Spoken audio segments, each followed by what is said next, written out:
I think a lot of men confuse solitude with isolation, and they're just not the same thing. Isolation is when you pull away because you're hurting, overwhelmed, or shutting down. Solitude is when you intentionally step away so you can breathe, think, reset. Most of us weren't even taught the difference. We were taught to push through, to grind, to handle it, to not make noise about what we're carrying. And here's the truth. That works for a while until it doesn't.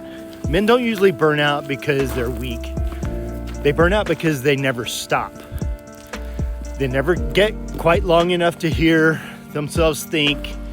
They never give their nervous system a break. They never step outside the noise long enough to remember who they are without all the pressure attached. That's why places like this matter. Not because you're running from life, but because you're reconnecting to it. When you walk in quiet, no notifications, no arguments, no expectations, things start to settle. You realize what actually matters. You realize what doesn't. You get some clarity. And clarity is dangerous in a good way.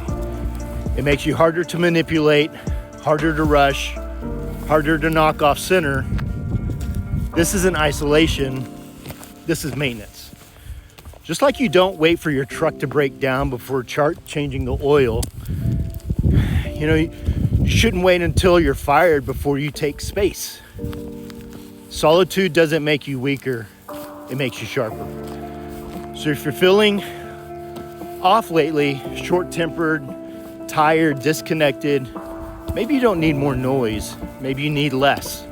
A walk, a quiet morning, a little distance from everything pulling at you. Because the strongest men I know aren't the loudest ones. They're the ones who know how to get quiet and come back better. I hope this helps. Peace.